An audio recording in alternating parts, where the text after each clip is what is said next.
Avec Magali, Magali Barnier, ma collègue de l'agence, on va vous présenter voilà, les données de l'hydro utilisées dans l'état des lieux de l'agence au niveau du bassin Loire-Bretagne et donc utilisées également dans le SDAGE. Et donc, comment le modèle Pégase a été utilisé dans la construction de ces données hydrologiques. Donc, juste pour recontextualiser bien ces données et leur utilisation, elles ont été utilisées dans le cadre de l'état des lieux. L'état des lieux, c'est le document qui établit le diagnostic du territoire. Et à partir de ce diagnostic et des enjeux de gestion identifiés dans les questions importantes pour le SDAGE, sont définis le SDAGE et le programme de mesure qui vont définir la politique de l'eau sur le bassin. Pour redécouler du coup tout ce processus, l'état des lieux, il permet d'évaluer à l'échelle des masses d'eau et de manière homogène sur l'ensemble du bassin. Et ça, c'est vraiment quelque chose qui est important dans la construction de cet état des lieux, le risque de non-atteinte des objectifs environnementaux. Ce risque, il est issu d'un diagnostic qui est établi sur la base de l'analyse de la qualité des milieux aquatiques et des pressions exercées par ces activités entreprises. La pression sur un milieu aquatique, elle est définie, entre autres, au niveau du quantitatif. Donc, c'est la pression des usages sur l'hydrologie.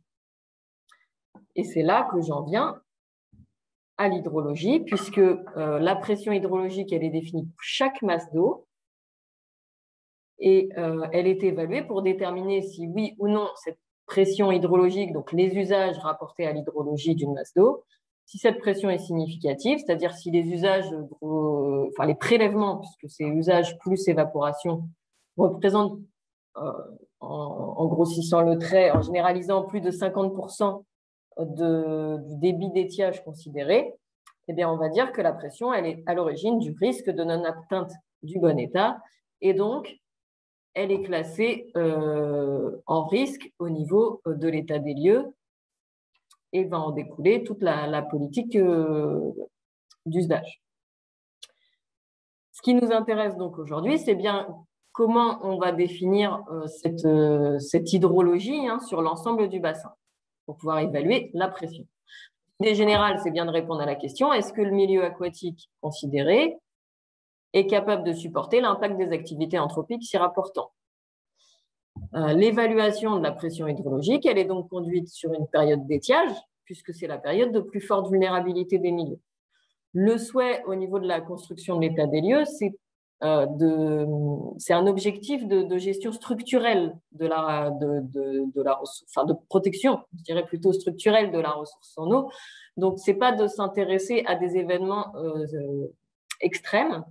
Et donc, le QMNA5 a été retenu comme valeur de référence puisqu'il s'agit d'un étiage important, mais qui revient quand même de façon, statistiquement, de façon assez régulière, donc une période de retour 5 ans.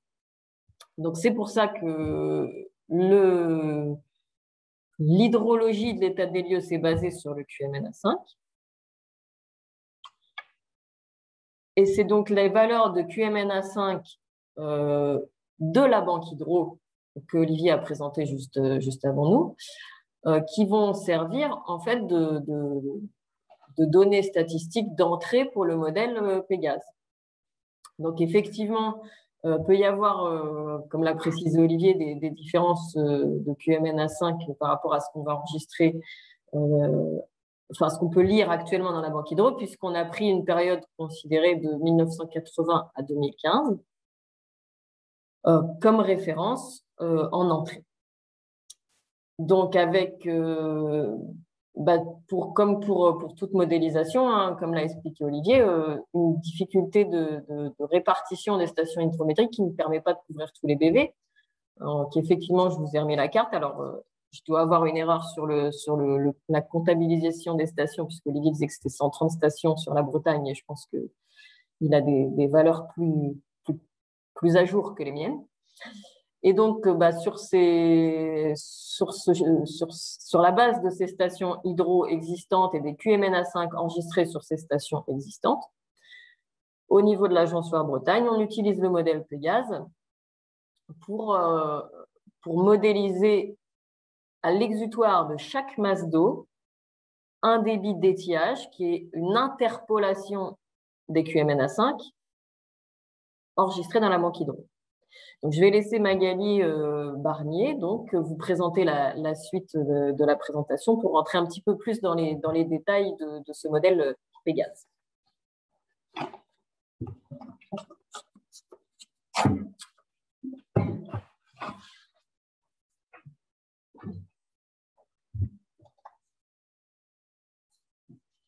Oui, bonjour à tous. Alors, je vais rentrer un petit peu dans le détail, effectivement, comme l'a annoncé Mathilde.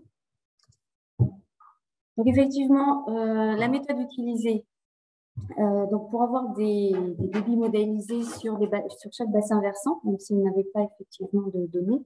Donc, c'est par l'utilisation du modèle Pégase, donc, qui signifie en fait planification et gestion de l'assainissement des eaux. Vous voyez déjà un petit peu dans son titre quel était le but initial de ce logiciel. Donc, initié à la fin des années 80 par 3 universités belges, dans le cadre d'un projet de détermination de la qualité de l'eau au regard d'actions de dépollution et d'assainissement. Donc, après plusieurs évolutions, hein, parce que depuis les années 80, il s'est passé quand même beaucoup de choses, aujourd'hui, Pégase est un modèle déterministe et intégré qui est structuré autour de 5 sous-modèles que vous voyez à l'écran, listés ici, qui permettent de décrire tous les phénomènes biologiques et physiques qui se passent dans un cours d'eau, de manière à calculer de façon prévisionnelle les améliorations de la qualité des milieux aquatiques, adaptées bien évidemment au contexte de la directive cadre sur l'eau, qui est vraiment notre cadre de travail au niveau de l'agence.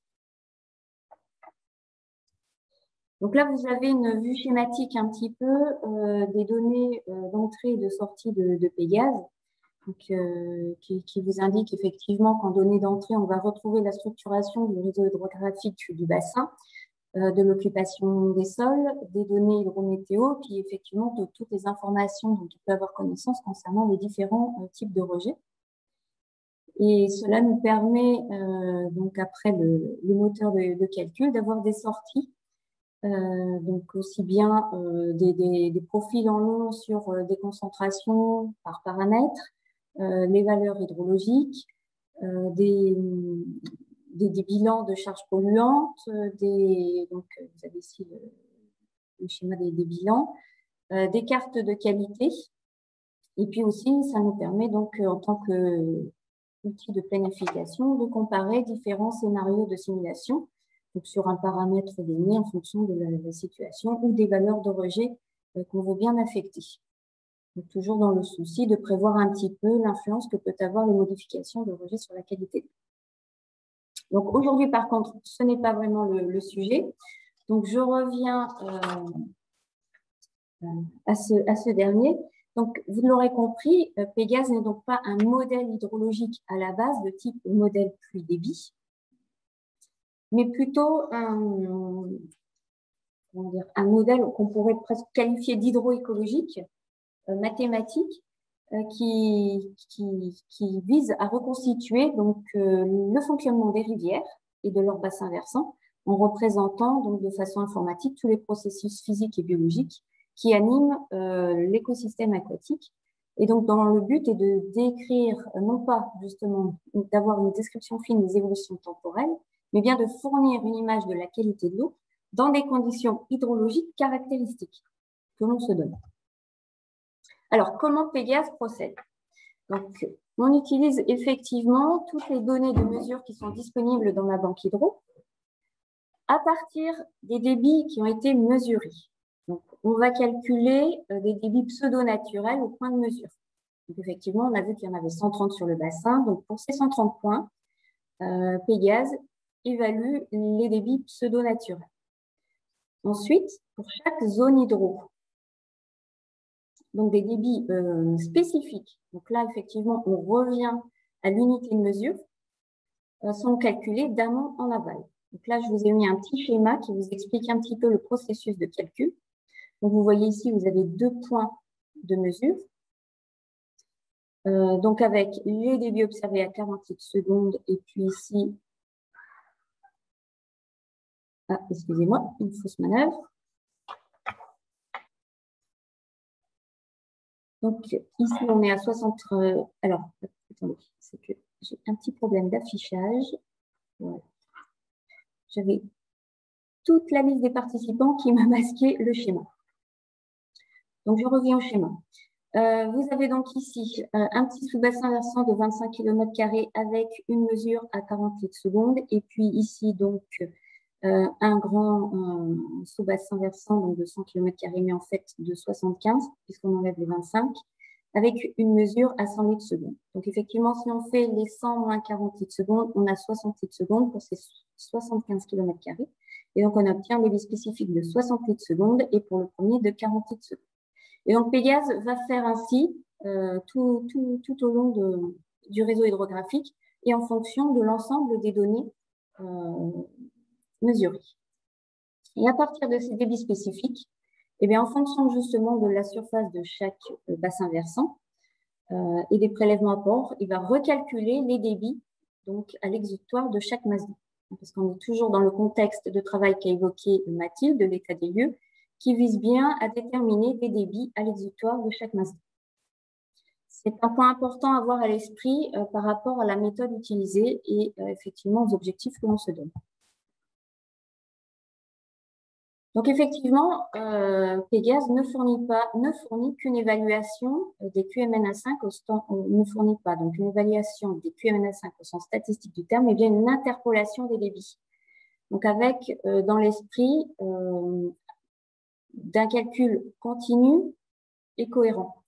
Donc forcément, on voit apparaître là un premier biais de calcul, puisque sur ce schéma, vous voyez bien que en tête du bassin, si on a un QMNA qui est de A et puis on a un affluent qui est de B, enfin qui a un QMNA de B, eh bien effectivement à la sortie, le QMNA5 calculé qui est de C ne va pas forcément correspondre à la somme des QMNA A et B, sachant qu'effectivement, on est sur non seulement une interpolation des débits, mais aussi sur une évaluation des QMNA5 qui sont évalués sur une longue période, sur une longue chronique. Et donc, l'objectif, nous, c'est bien d'avoir un écoulement continu et cohérent. Je ne sais pas si je suis claire dans mes propos, mais vous n'hésiterez pas à poser des questions s'il y a le moindre doute.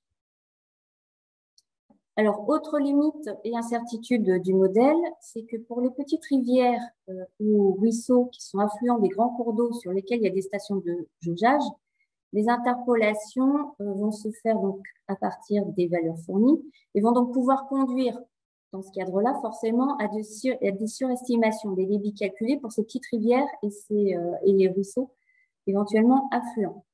Donc, dans la mesure du possible, des corrections ont été faites dans le modèle de manière à fixer justement à l'exutoire de ces rivières un débit. Mais il peut y arriver quand même, il peut arriver qu'il y ait encore des surestimations qui persistent. Il ne faut pas hésiter à ce moment-là à nous faire remonter ces cas de figure qui vous semblent encore persister, de manière à ce qu'on les corrige, parce qu'effectivement, on peut forcer dans le modèle tout un tas de stations hydrométriques fictives qui nous permettent de mieux le caler et de coller un peu plus vraiment au terrain. Autre limite, le modèle est conçu avec un débit spécifique minimal de 0,1 litre par seconde par kilomètre carré. Donc effectivement, il ne lui est pas possible de scaler lorsque les débits recalculés vont être à une valeur inférieure. Donc forcément, par défaut, le modèle va prendre cette valeur de 0,1 litre par seconde par kilomètre carré qui est considérée. Et là aussi, du coup, on peut effectivement arriver à des surestimations des débits calculés.